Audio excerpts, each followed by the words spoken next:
On va parler ensemble de comment travailler dans la publicité tout en restant aligné avec sa conscience écologique. Donc je suis Laetitia Regard, je suis en L3 Magistère et moi je participe à ce forum parce que je trouve que c'est un enjeu important et que ça peut paraître vraiment contradictoire le fait de travailler dans la publicité et d'avoir une conscience écologique. Et du coup c'est ce qu'on vous propose ce soir d'explorer ensemble. Tout à fait. Et bonjour à tous pour compléter. Moi, c'est Valentin Andrieux. Je viens de finir le CELSA il y a 1 an et demi. Et j'étais en parcours marque et je me suis posé vraiment cette question, comment travailler dans la pub, tout en restant aligné avec mes enjeux, mes convictions. J'ai travaillé en agence, j'y suis plus maintenant. Mais en tout cas, j'ai plein d'expériences en agence et je trouvais ça très intéressant, très enrichissant. Et dans des agences qui sont engagées, dans d'autres qui le sont moins.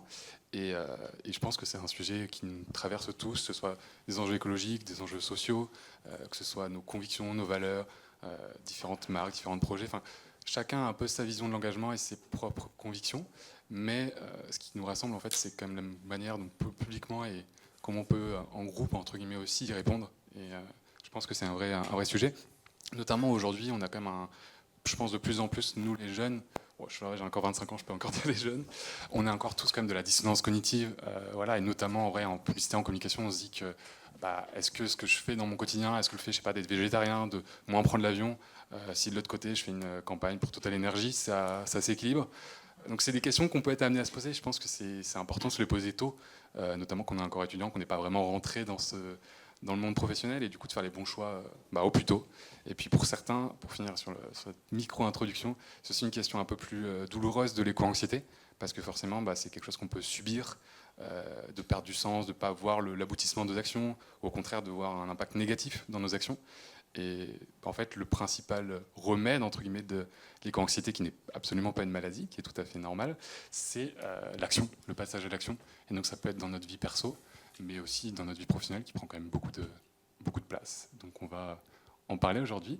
Et du coup, on est ravis avec Laetitia d'avoir deux super invités. Et on va vous laisser vous présenter chacun votre tour, peut-être pour commencer. Je crois que ça marche pas, ça. Si, ça marche. Ah oui, test, ok. Bonjour à tous. Donc moi, je suis Amélie Deloche, cofondatrice du collectif Paye ton influence. Qui connaît Paye ton influence à main levée? Ah, ok. J'ai encore du travail. Donc, Paye ton influence, c'est un collectif que j'ai co-créé il y a 3 ans et qui a pour objectif de réveiller les influenceurs et de manière générale le secteur de l'influence marketing sur les enjeux écologiques. Et depuis 1 an et demi, j'en ai fait aussi mon métier. Donc, je suis consultante en influence et en communication responsable. Et du coup, j'essaye d'être actrice de la transition écologique du secteur de l'influence et indirectement aussi du secteur de la publicité. Et donc, je travaille avec les influenceurs, mais je travaille aussi avec pas mal d'agences de com qui essayent de transitionner aussi. Bon, je vais commencer par une blague. Qui connaît Publicis? Bon, non, moi je suis Olivier Bayou, je suis directeur du planning stratégique d'une agence du groupe Publicis qui s'appelle Saatchi et Saatchi. Je suis dans le groupe Publicis depuis très très très longtemps, voilà, puisque j'y suis arrivé en 1998, donc au siècle dernier. Ça peut sembler effectivement une éternité, et c'est une éternité. Ma conscience écologique est arrivée assez tardivement, et il se trouve que Saatchi a au moins 2 particularités. La première, c'est que c'est une agence qui a participé à la première convention des entreprises pour le climat. Alors, qui a entendu parler de la convention des entreprises pour le climat? Ah, c'est déjà pas mal. Bon, on aura sans doute l'occasion d'en reparler un tout petit peu et rapidement. Mais en tout cas, dans le cadre de cette convention des entreprises pour le climat, on a élaboré une feuille de route de redirection écologique. Et du coup, ça nous a positionné, alors pas comme une agence exemplaire. Moi, j'ai pas du tout la prétention à être une agence exemplaire en matière de transition, mais ça nous a amené à nous poser les bonnes questions et puis à essayer d'y apporter quelques réponses. Deuxième particularité, on est Great Place to Work, ce qui fait que finalement, par rapport à votre orientation professionnelle, où à chaque fois que je vais dans des écoles, je vois des étudiants qui ont envie d'aller faire de la com partout sauf en agence.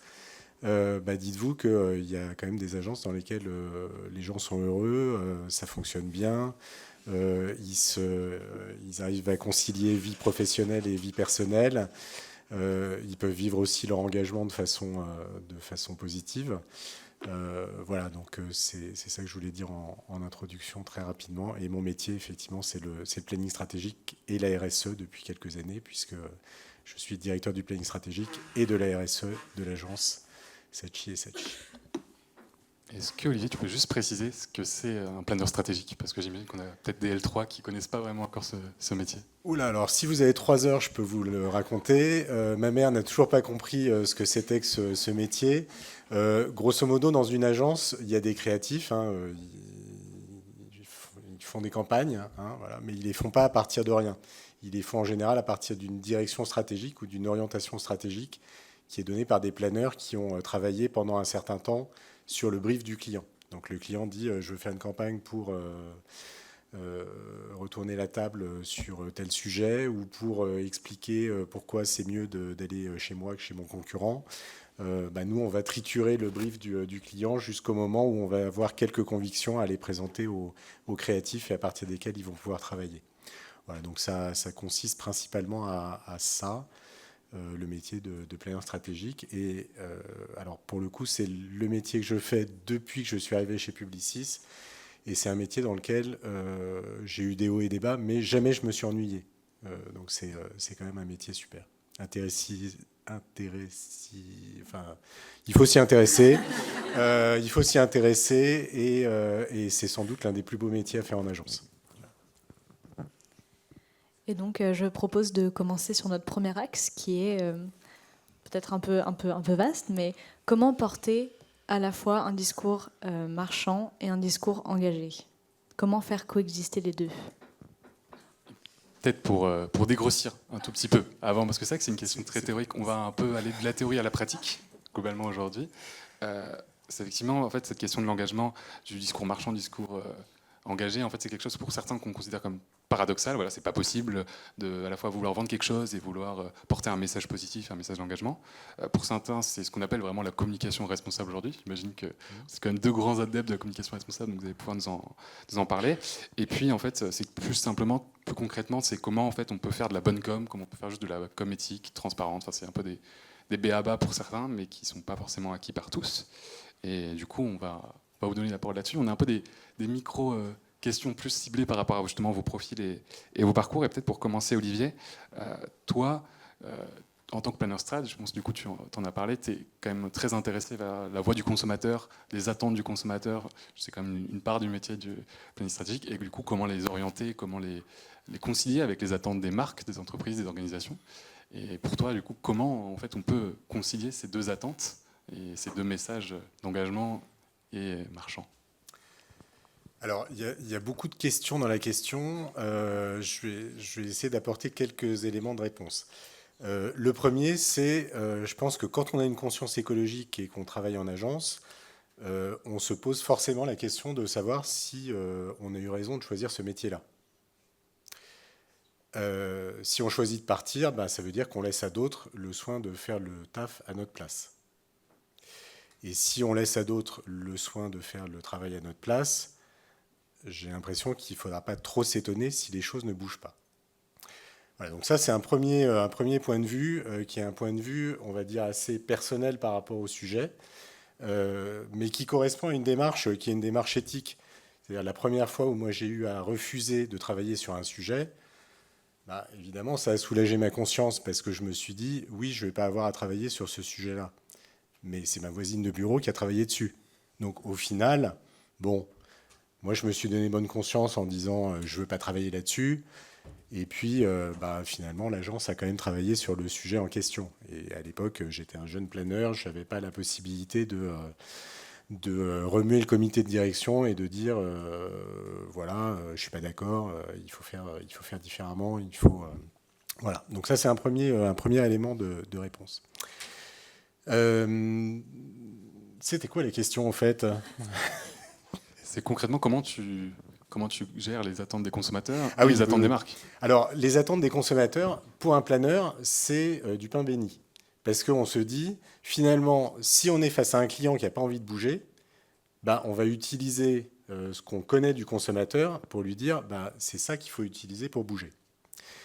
Typiquement, vous travaillez avec un opérateur telco, il vous dit bon, ça ne sert à rien de vendre du reconditionné, nous on vend des téléphones neufs. Bon, vous allez le voir, vous lui dites bon, il y a des problèmes de pouvoir d'achat en France, hein. Les téléphones n'ont jamais été aussi chers. Voilà, le reconditionné est en train de se développer. Il y a des boîtes comme Back Market qui ont ou autres qui ont des taux de croissance à 2 chiffres, alors que vous êtes en régression. Bon, qu'est-ce qu'on fait? On continue à se dire qu'on préfère vendre des téléphones neufs ou on pousse le reconditionné. Bon, vous voyez, à partir du moment où on utilise l'information consommateur en tant que planeur comme argument stratégique, c'est le meilleur argument pour faire bouger un client. Le client, vous n'allez pas le faire bouger simplement en lui disant j'ai des super convictions écologiques, c'est ça qu'il faut faire. Ça, il s'en fout. Alors, je peux mettre mon t-shirt j'aime mon vélo quand je vais voir un client. C'est une façon de le provoquer un petit peu quand je suis face à des directeurs marketing très récalcitrants. Mais le vrai élément tangible, c'est est-ce qu'on va arriver ensemble à trouver une solution pour le consommateur? Et je pense que les consommateurs, ils sont aussi dans ces dissonances, ils sont aussi dans ces contradictions. Ils sont aussi, moi j'ai bossé pendant 4 ans et demi sur Carrefour. Tous les jours, j'avais des études qui me disaient que les Français étaient prêts à payer plus cher pour mieux manger. La réalité, c'est qu'ils se battent pour des promos sur le Nutella chez Intermarché. Donc, quand vous voyez ça, vous vous dites, bon, ok, les clients, les consommateurs ont des convictions, les consommateurs ont envie de faire des choses, mais si vous, entreprise, vous ne leur apportez pas une solution sur un plateau pour arriver à résoudre cette contradiction entre typiquement le pouvoir d'achat et le pouvoir d'agir pour le climat ou pour l'environnement, forcément, il ne va pas se passer grand-chose. Et c'est là où, à mon avis, il y a une vraie responsabilité des entreprises et il y a une vraie responsabilité aussi des communicants. Et les communicants, ils ont une grande chance, c'est qu'avant, on leur demandait juste de faire des campagnes pour exécuter des décisions marketing et qu'aujourd'hui, ils sont peut-être davantage attendus sur des solutions, sur des réponses marketing, sur des choses qui nous permettent de remonter d'un cran par rapport à une simple notion de campagne. Et ça, c'est super parce qu'on va y revenir juste après. Mais du coup, Amélie, de ton côté, tu fais du conseil, et notamment aux côtés des créatrices de contenu. Et du coup, ma question, c'était, à leur niveau, comment concilier donc un discours marchand sans délaisser l'engagement? Alors, c'est extrêmement complexe. Alors, je fais du conseil à destination du secteur de l'influence, mais aussi à destination des agences de communication. Et je pense que, en fait, on est aujourd'hui dans une société avec il y a une urgence climatique qui aujourd'hui nous impose de repenser nos modèles de société, de repenser notamment le modèle de la société de consommation. Et concrètement, si on va dans une certaine nombre de radicalité, la croissance verte n'existe pas. C'est-à-dire que continuer à acheter comme on le fait, à vendre comme on le fait, ça ne sera jamais compatible avec l'urgence écologique et avec les impacts environnementaux et sociaux que ça génère.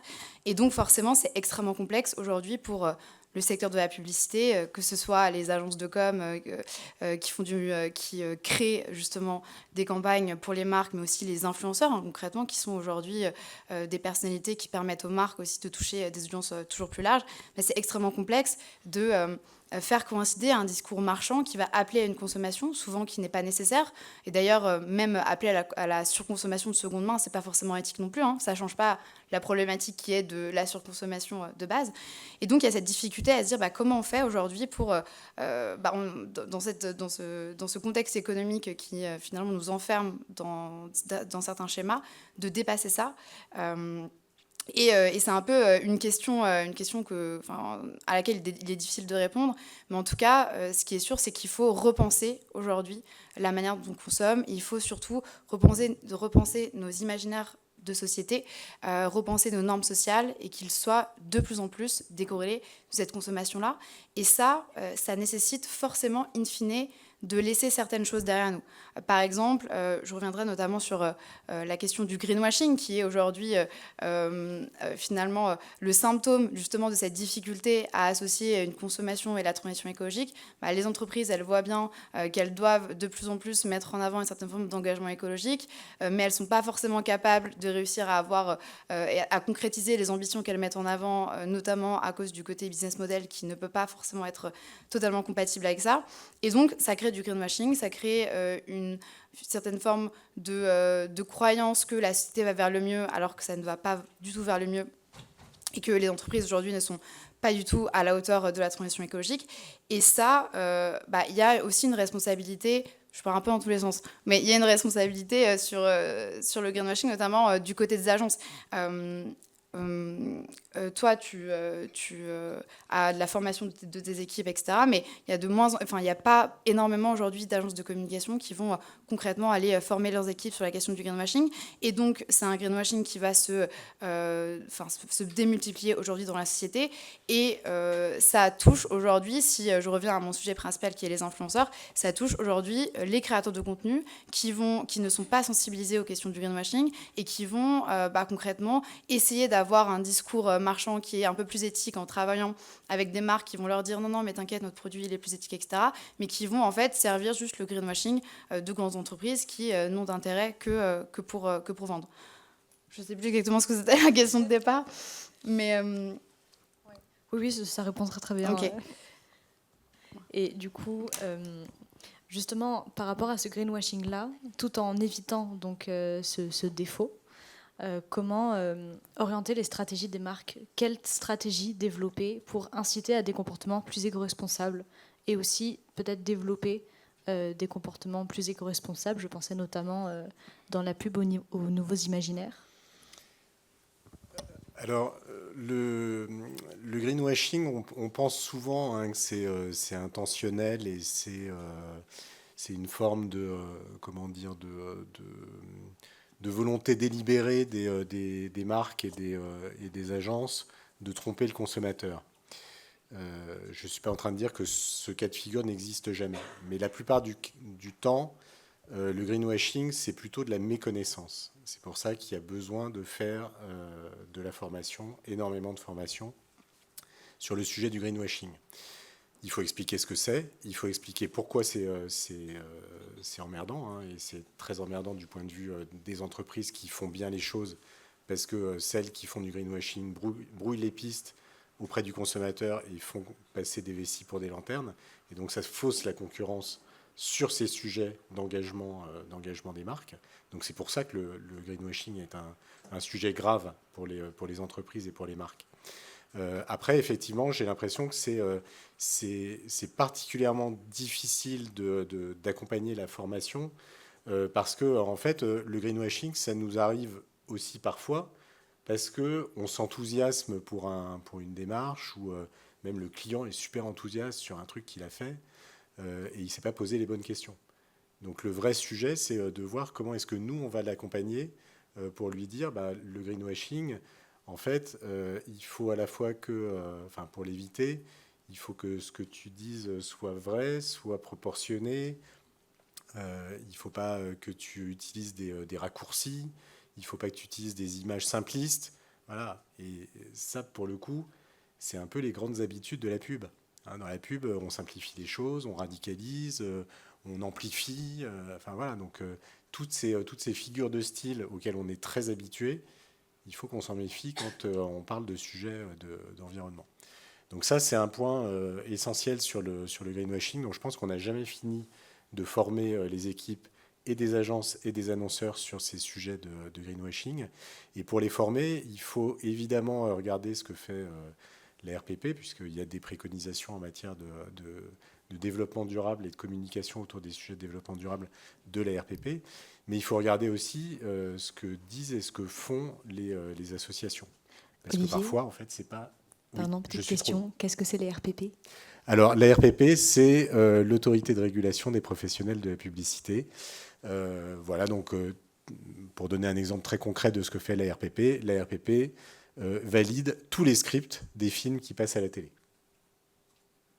Et donc, il n'y a pas un film qui passe à la télé qui n'a pas été vu par la RPP. Et malgré tout, vous voyez, ça montre bien la limite de cet encadrement professionnel.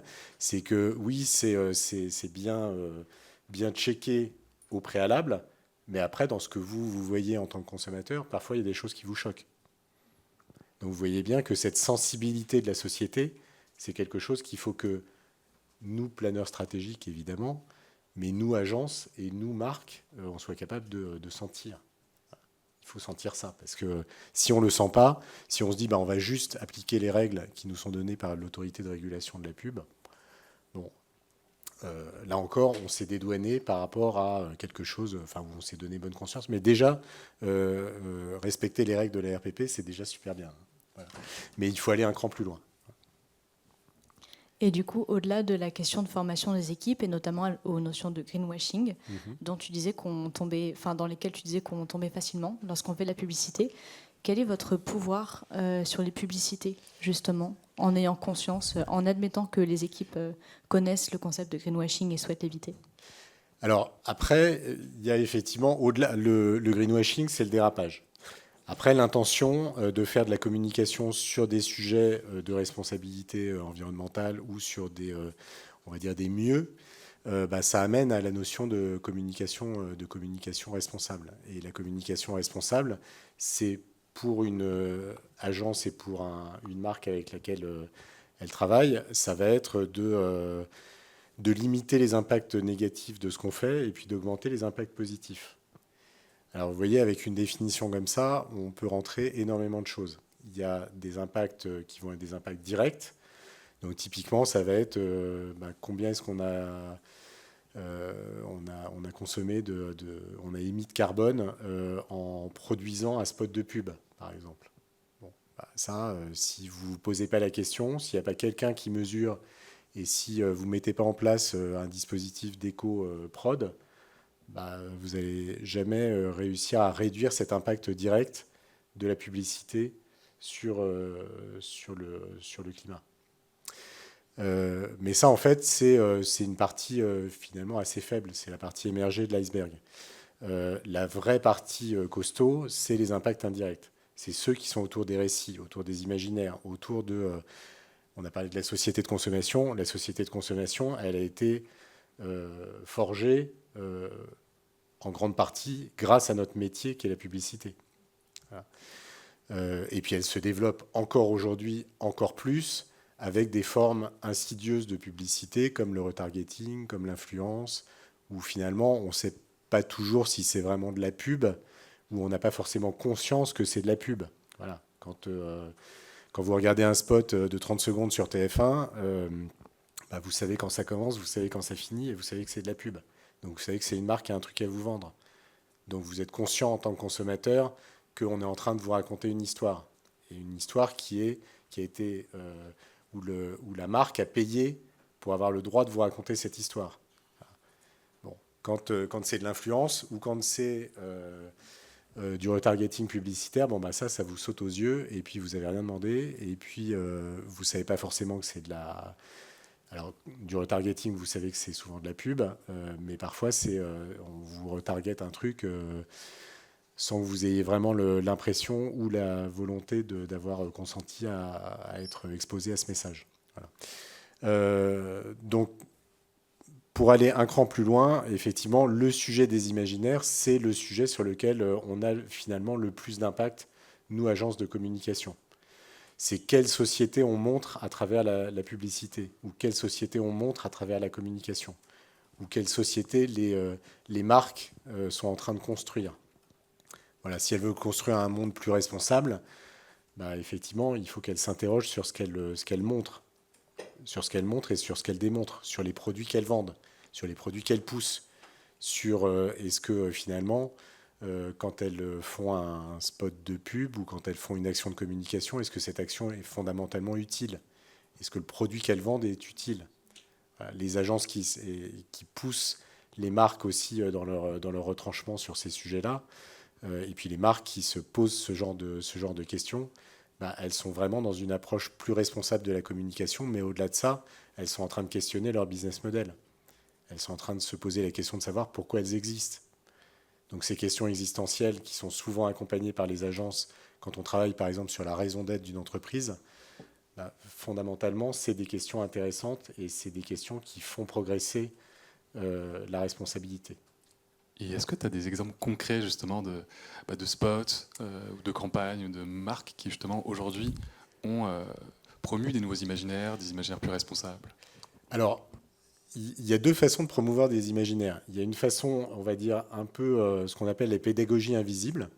Donc ça, c'est ce que, il y a je crois il y a 2-3 ans, il y a un groupe de marques qui se sont mis ensemble et qui ont réfléchi avec des agences sur quel type d'image il fallait montrer ou arrêter de montrer pour aller vers une communication plus responsable.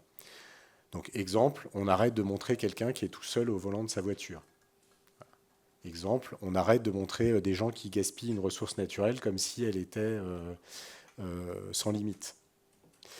Exemple, on montre une cuisine, on arrête de montrer une cuisine dans laquelle il y a plein de packaging, plein de trucs emballés, et on montre plutôt des bocaux, voilà, avec des produits dedans. Alors ça peut sembler complètement anecdotique, je vois que ça fait sourire, mais quand on se dit l'influence de la pub, c'est aussi ce à quoi on finit par s'habituer. Hein, donc les images auxquelles on finit par être habitué, si c'est uniquement ce qu'on nous montre depuis des années sans rien changer, effectivement, ça n'a pas de pouvoir de changement. Donc ça, c'est la pédagogie invisible. Et puis après, il y a le vrai pouvoir de la pub, c'est celui qu'utilisent les ONG depuis des années. Et d'ailleurs, si vous vous dites que la com, ce n'est pas le bon endroit pour être engagé écologiquement, posez-vous la question de savoir ce que seraient les grandes associations écologiques sans publicité, sans communication. L'essentiel de ce qu'elles font, c'est de la com. Hein, donc là, on se parle de l'électrochoc publicitaire d'une campagne Greenpeace contre le plastique ou d'une campagne sur la biodiversité du WWF. Voilà. Une de mes premières prises de conscience écologique en tant que publicitaire, ça a été de faire la campagne du WWF pour la COP21. Bon, voilà. Alors, donc, après, pour répondre à ta question, je pense qu'il y a quelques exemples de comment est-ce que la pub a agi pour transformer les imaginaires, transformer les comportements. Il y a deux exemples que j'adore. Il y a une pub Renault pour Capture. Donc, Capture, c'est un véhicule hybride. Et pendant tout le spot, on voit des gens qui s'apprêtent à prendre la voiture et qui finalement ne la prennent pas. Alors on peut se dire, c'est complètement con, on est en train de faire une pub pour une voiture que les gens n'utilisent pas. Donc là, Renault, ils sont tombés sur la tête.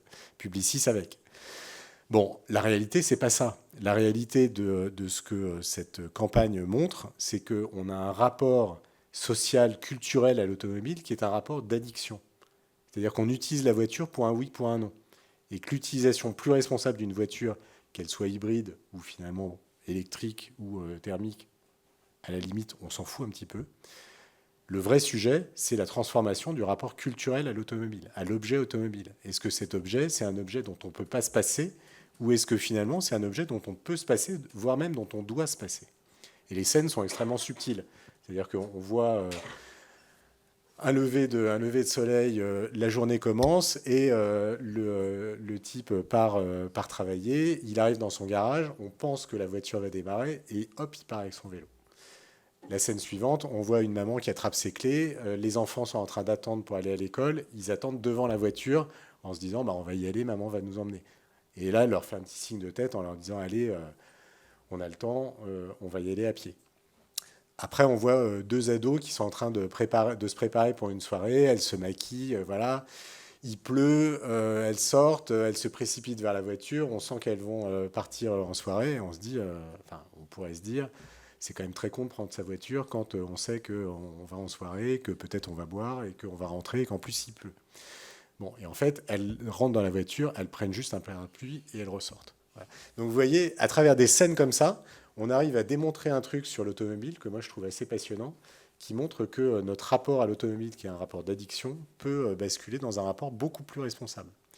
Et puis il y a un autre film que j'adore, qui est le film, les films de l'ADEME avec le dévendeur.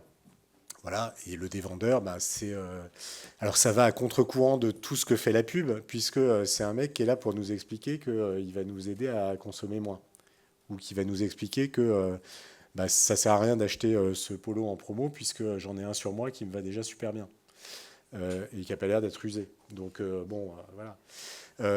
Et cette campagne, elle est hyper intéressante, parce que c'est une campagne qui non seulement a suscité des débats au sein du gouvernement, entre le ministre de la Transition écologique et le ministre de l'Économie et des Finances. Donc ça a amplifié le buzz autour de cette campagne. Et puis c'est une campagne qui a créé des débats. Elle est venue en plein Black Friday. Et puis c'est une campagne dont les gens ont parlé pendant les repas de Noël en famille. Donc moi je trouve que le but est atteint. Voilà, le but est atteint, c'est questionner notre rapport à la consommation. Très clair, merci beaucoup Olivier. Et du coup, Amélie, de ton côté, tu es convaincue aussi que les influenceurs font partie de la publicité et ont un rôle majeur à jouer dans la promotion de ces nouveaux imaginaires, de cette transition, de cette transformation des ressources, des écosystèmes. Est-ce que tu as des exemples? Est-ce que tu as des cas qui nous montrent justement l'influence positive qu'ils peuvent avoir? Alors déjà, qui suit des influenceurs dans la salle? Ok. Aujourd'hui, les influenceurs, ce sont vraiment devenus des leaders d'opinion, concrètement des références au quotidien, principalement pour notre génération, les 15-25, voire les 15-35 ans. On voit que le marketing d'influence aujourd'hui, c'est un secteur qui est en croissance exponentielle. Il pèse près de 20 fois plus au niveau mondial, 20 fois plus qu'en 2016, en fin 2024. Et il est de plus en plus sollicité par les marques pour aller vendre des produits, faire adhérer à des idées, etc.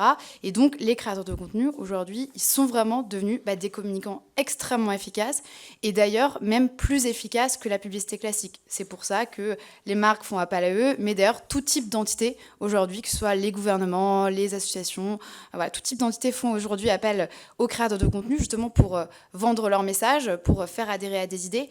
Donc, on voit qu'ils ont un impact extrêmement, qui est en croissance sur la société, et notamment sur les jeunes générations. Et si on fait le constat de ce qu'on voit dans l'influence marketing, c'est-à-dire quand on scrolle sur Instagram, quand on scrolle sur TikTok, les imaginaires qui sont portés, qui sont le plus visibles, ça reste des imaginaires finalement de la publicité classique liés à la surconsommation, au fait de consommer égale bonheur, au fait d'être quelqu'un d'épanoui à travers la consommation. On voit aussi beaucoup voyager à l'autre bout du monde, c'est être quelqu'un de stylé, donc il faudrait le faire, etc. Et donc on a vraiment des créateurs de contenu qui ont un impact absolument démentiel sur leur audience, une audience jeune, et qui sont plutôt porteurs aujourd'hui d'imaginaires totalement déconnectés des réalités écologiques. Et surtout, ils parlent à notre génération, à la première qui devra vivre durablement avec les effets du réchauffement climatique. Et c'est vraiment de ça qu'est parti, de ce constat qu'est parti le travail de Pay ton influence, se dire que comment on peut faire pour que ces personnalités-là, qui ont tant d'impact sur leur audience, qui sont devenues des références, qui deviennent même des amis au quotidien pour des millions de personnes, notamment à une génération, comment on peut essayer de faire en sorte qu'ils se mobilisent justement sur les questions de transition écologique, parce qu'ils pourraient être des vecteurs extrêmement efficaces aujourd'hui.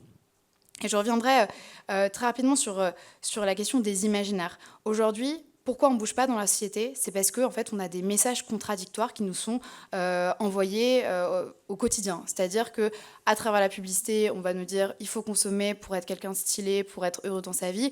Et en même temps, on nous dit non mais il y a une transition écologique, il faut faire de la sobriété. Et aujourd'hui, les messages qui gagnent, c'est plutôt les messages liés à la surconsommation, concrètement.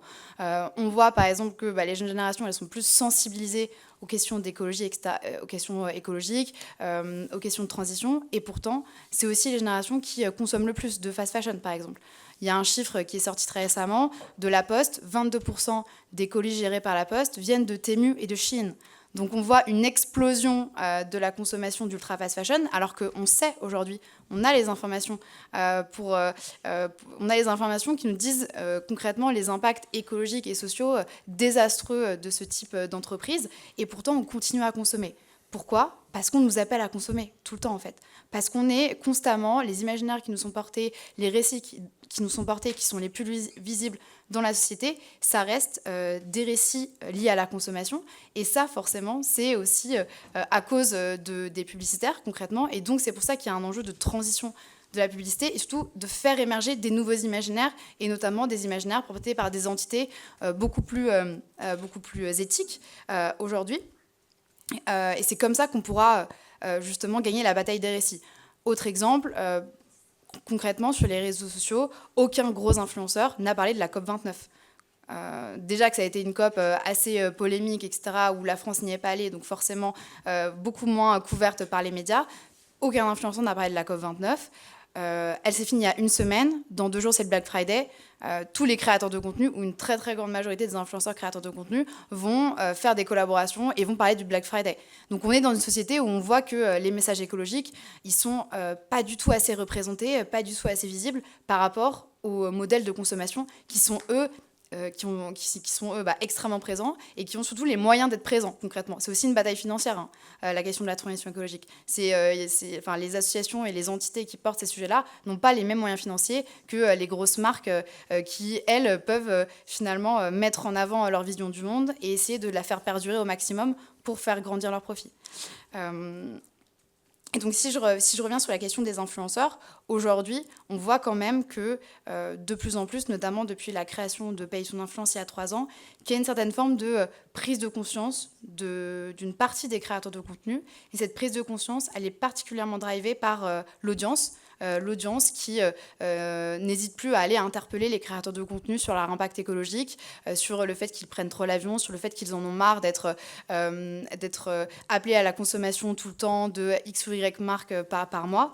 Et donc, on a des créateurs, une partie des créateurs qui commencent à se poser des questions, sur le sens qu'ils mettent derrière leur influence, concrètement, et qui commencent à se dire, concrètement, c'est quoi mon impact dans la société ? Qu'est-ce que je valorise ? Est-ce que je suis plutôt influenceur du monde d'avant ou influenceur du monde d'après ? Est-ce que je suis plutôt porteur de la surconsommation ou porteur d'imaginaire beaucoup plus éthique ?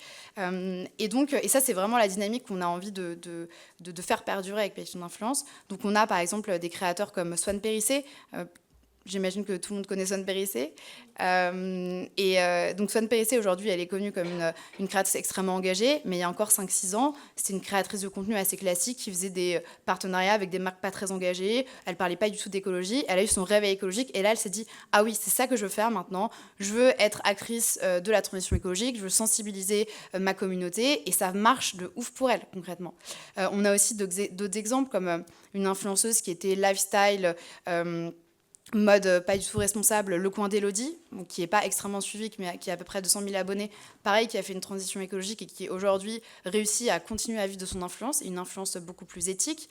On a d'autres exemples, comme par exemple un influenceur voyage qui s'appelle Globetrotter, qui prenait beaucoup l'avion et qui a eu un réveil écologique pendant le Covid et qui s'est dit « Ah oui, non, moi je veux plus tout prendre l'avion » et aujourd'hui il est encore influenceur voyage, mais voyage bas carbone. Donc il y a des transitions qui existent. La problématique, c'est que ces transitions-là, elles sont encore minimes. Dans la majorité des créateurs de contenu qu'on voit, ça reste des créateurs qui sont associés à des marques pas très engagées, plutôt impactantes, ou à des imaginaires totalement déconnectés des réalités écologiques. On voit Squeezie qui va faire une 3e édition de son GP Explorer. Voilà, les messages qu'il envoie, c'est quand même les grosses voitures, le sport automobile, donc assez déconnecté des réalités écologiques. On voit très récemment Lena Situation qui a fait son anniversaire sur le thème de l'avion, où elle a fait Air Mafouf, voilà, en lien avec son de famille. Donc on voit et avec tout le monde qui était déguisé en des personnes en lien avec le monde de l'aviation. Donc on voit qu'on a encore beaucoup de travail sur les très gros créateurs de contenu, alors que si eux justement commencent à changer, ils pourraient vraiment être finalement les porteurs d'une dynamique auprès de leur audience, qui n'est pas forcément très sensibilisée aux enjeux écologiques, auprès des marques concrètement, et auprès de la société tout entière concrètement. Parce qu'aujourd'hui, les influenceurs comme Squeezie, La Situation, ils ont des audiences absolument démentielles que la télévision ou que la radio n'aura jamais concrètement. Et donc, ils peuvent vraiment être porteurs de nouveaux récits de société qui pourraient permettre, au moins en tout cas auprès de la jeune génération, de créer des prises de conscience et de créer une nouvelle normalité, une normalité qui serait d'autant plus celle de la sobriété, de l'éthique et de la responsabilité écologique. Bon, la problématique, c'est qu'il y a plein de freins aujourd'hui à l'action. Mais en tout cas, c'est vraiment le message qu'on souhaite porter avec Paye ton influence. Et heureusement, aujourd'hui, il y a de plus en plus d'entités de la transition écologique qui ont les moyens de faire des partenariats avec des influenceurs. On citait les ONG, les assos qui aujourd'hui ont des moyens de payer des créateurs pour faire des campagnes. On voit des entreprises de la transition écologique comme la SNCF qui font aussi des campagnes d'influence pour essayer de valoriser le train. Alors c'est compliqué parce qu'aujourd'hui l'avion est extrêmement présent dans le marketing d'influence.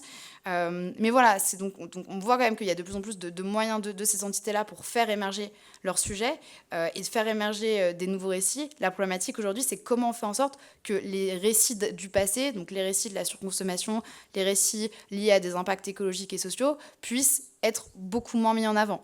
Et ça demande de rendre indésirable l'existant pour rendre désirable des alternatives. Et c'est ça qui est extrêmement complexe aujourd'hui. Donc, pour l'instant, on a évoqué la complexité et l'importance des discours et on a évoqué quelques stratégies, ce qui m'amène à peut-être une question brûlante pour nous, étudiants en communication. Mais du coup, comment se former vis-à-vis de ces enjeux environnementaux, à ces métiers-là qui produisent donc des discours et qui vont influencer en masse? Comment faire de la communication responsable?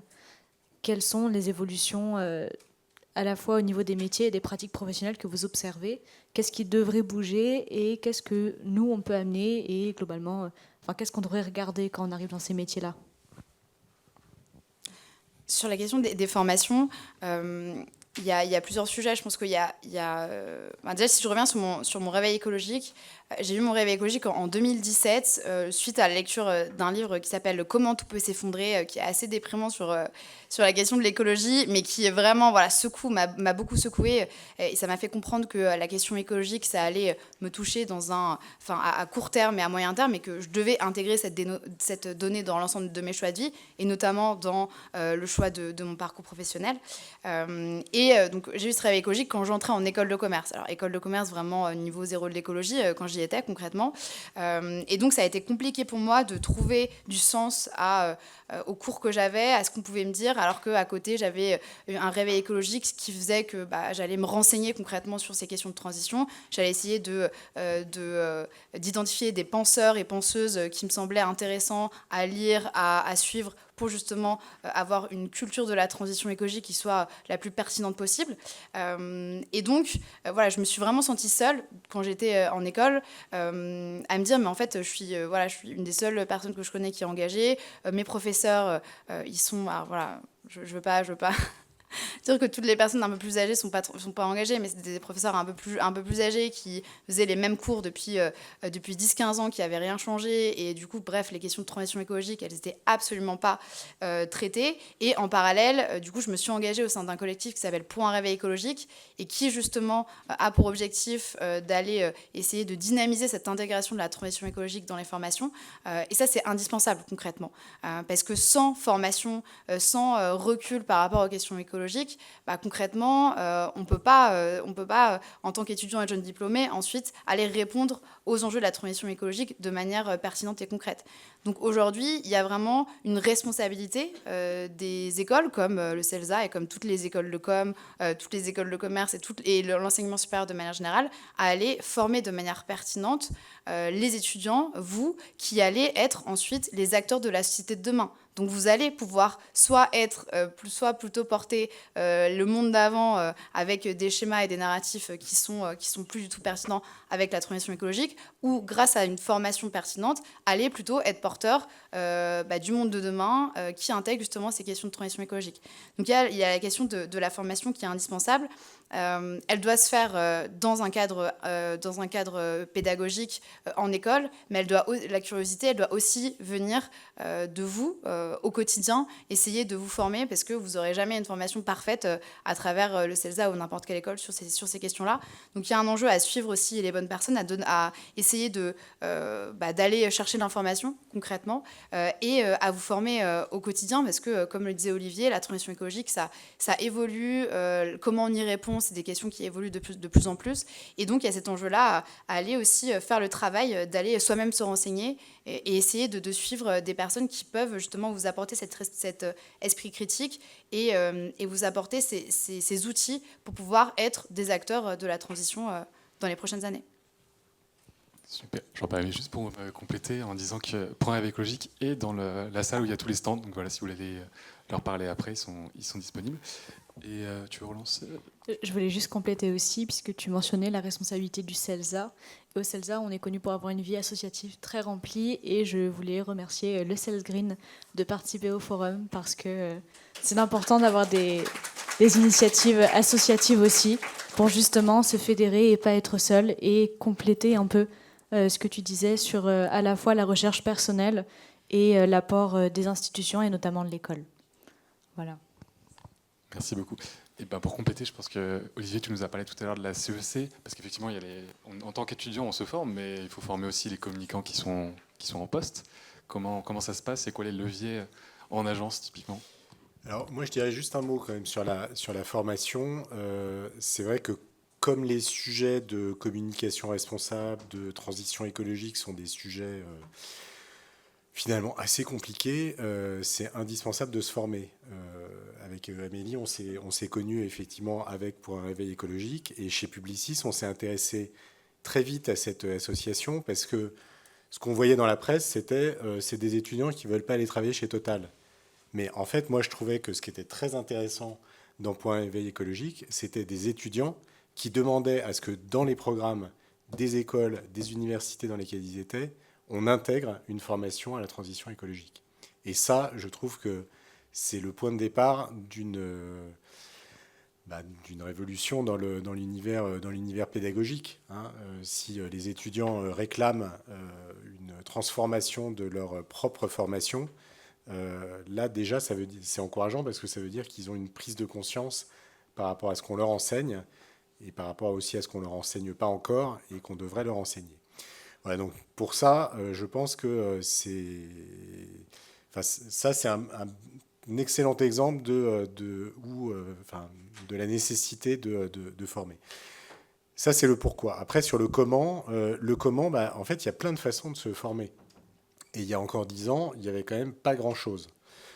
Aujourd'hui, vous avez beaucoup de ressources.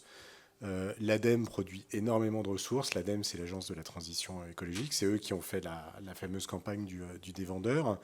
Donc, ils produisent énormément de contenu, énormément d'études. C'est passionnant d'aller lire ce qu'ils font. Il faut suivre Valérie Martin dans ses prises de parole. Elle a toujours des points de vue super intéressants. Ça fait partie aussi des... Alors, elle a moins de followers que Léna Situation, mais c'est une vraie influenceuse dans le domaine qui nous intéresse aujourd'hui. Voilà. Avec Valérie Martin, moi je fais partie de la commission RSE de la HCC, on a fabriqué un cours de communication responsable.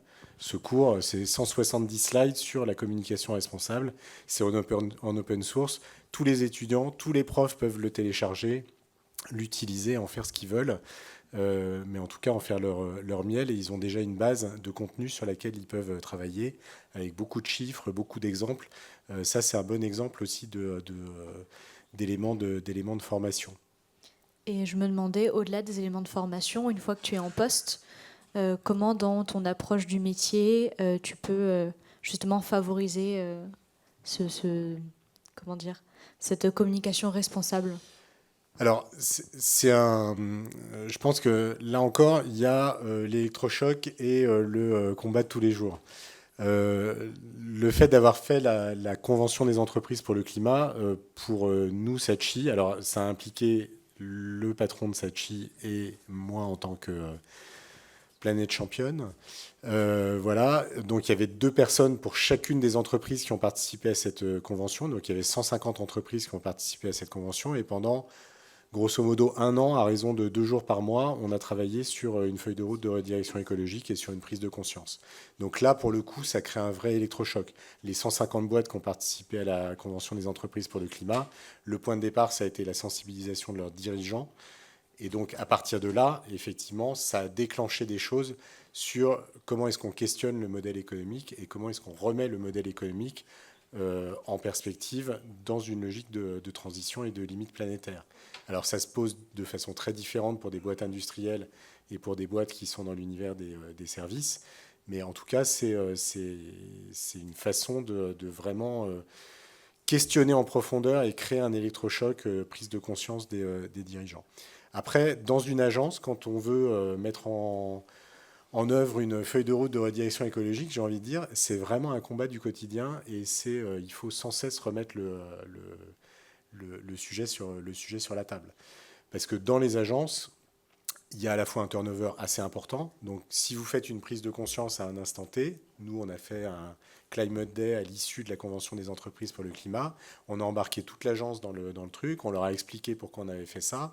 On les a amenés à se réapproprier un certain nombre de choses. Donc, forcément, ça a créé une envie, une attente, une sensibilisation auprès des salariés. Bon, 2 ans après, il y a 20 ou 25% de notre effectif qui sont des gens qui n'ont pas vécu ce moment-là. Donc forcément, il faut trouver une façon de les réembarquer. Donc ça, c'est un élément qui fait qu'on a besoin sans cesse de remettre une pièce dans la machine. Et il y a un autre truc aussi qui est que il y a une forme de lassitude. Alors ça peut vous sembler... moi, ça me semble terrible de se dire ça. Mais c'est une lassitude qui est partagée par beaucoup de gens. Je ne sais pas si vous avez vu, il y a une étude qui est sortie cette semaine qui montre qu'il y a de plus en plus de gens en France qui finalement se disent que la transition écologique, on s'en fout, quoi. Voilà. Alors qu'on se dit, on a tout ce qu'il faut en termes de données scientifiques sur la table pour se dire que plus que jamais, c'est... alors, si on apprend un truc en école de commerce, c'est à classer les sujets en c'est urgent, c'est important. Bon, est-ce qu'il y a un sujet plus urgent et plus important que la transition écologique ? Je ne pense pas. Donc, moi, je le mets dans le top de mes priorités. Chaque matin, je me lève en me disant, est-ce que je peux faire un truc aujourd'hui pour aller dans cette direction-là ? Mais évidemment, ça pose la question de savoir comment est-ce que vous embarquez un collectif dans une agence. Alors nous, on est une PME, on est 130 personnes, Saatchi, en France. Donc c'est une petite entreprise, on n'est pas une... alors on appartient à un très grand groupe, mais on est aidé aussi par un grand groupe qui a poussé aussi beaucoup cette dimension RSE, qui a une super directrice RSE pour Publicis France. Donc ça nous aide beaucoup. Mais il n'empêche qu'il faut sans cesse remettre la machine en marche et trouver des façons nouvelles d'aborder toujours le même sujet. Voilà. Ça, c'est aussi un challenge pour les communicants. Super. Merci beaucoup Olivier, merci Amélie. Je crois qu'on va être un peu juste niveau timing pour les questions, mais si vous avez un tout petit peu de temps après pour répondre dans la cour ou à côté des stands, pour ceux qui ont des questions, bien sûr vous pouvez suivre leurs activités sur les réseaux sociaux, regarder ce que font les travails notamment de l'agence d'Olivier et ce que fait Amélie avec Paye ton influence, et puis on espère que ça vous a intéressé, que ça vous donne des idées pour votre orientation professionnelle et pour vos projets à venir. Merci beaucoup. Merci.